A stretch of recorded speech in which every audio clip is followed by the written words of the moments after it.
It was quite late in the evening when the little moss came snugly to anchor, and Queequeg and I went ashore. So we could attend to no business that day, at least none but a supper and a bed. The landlord of the Spouter Inn had recommended us to his cousin Hosea Hussey of the Tri-Pots, whom he asserted to be the proprietor of one of the best-kept hotels in all Nantucket, and moreover he had assured us that cousin Hosea, as he called him, was famous for his chowders. In short, he plainly hinted that we could not possibly do better than try potluck at the Tri-Pots. But the directions he had given us about keeping a yellow warehouse on our starboard hand till we opened a white church to the larboard, and then keeping that on the larboard hand till we made a corner 3 points to the starboard, and that done, then ask the first man we met where the place was.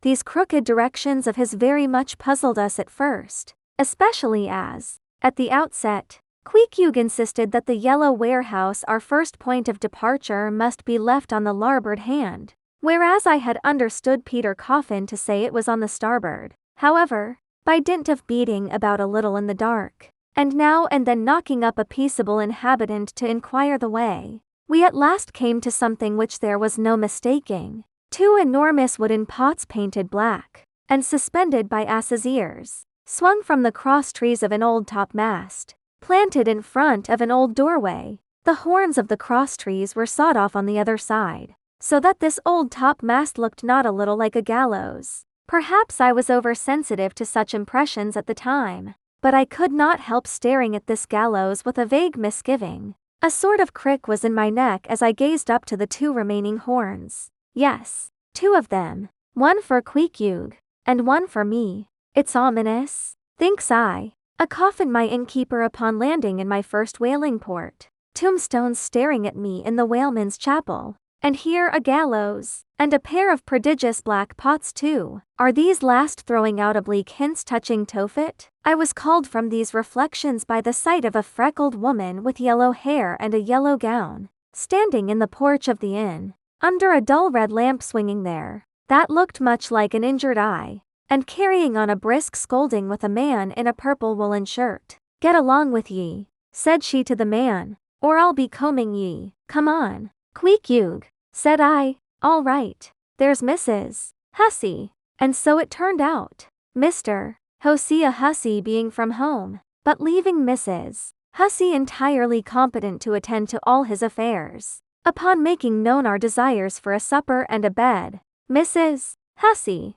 postponing further scolding for the present, ushered us into a little room, and seating us at a table spread with the relics of a recently concluded repast, turned round to us and said, "Clam or cod?" "What's that about cods, ma'am?" said I, with much politeness. "Clam or cod," she repeated. "A clam for supper? A cold clam? Is that what you mean, Mrs. Hussey?" says I. "But that's a rather cold and clammy reception in the winter-time, ain't it, Mrs. Hussey?" But being in a great hurry to resume scolding the man in the purple shirt, who was waiting for it in the entry, and seeming to hear nothing but the word clam, Mrs. Hussey hurried towards an open door leading to the kitchen, and bawling out, "Clam for 2, disappeared. "Queequeg," said I, "do you think that we can make out a supper for us both on 1 clam?" However, a warm savory steam from the kitchen served to belie the apparently cheerless prospect before us.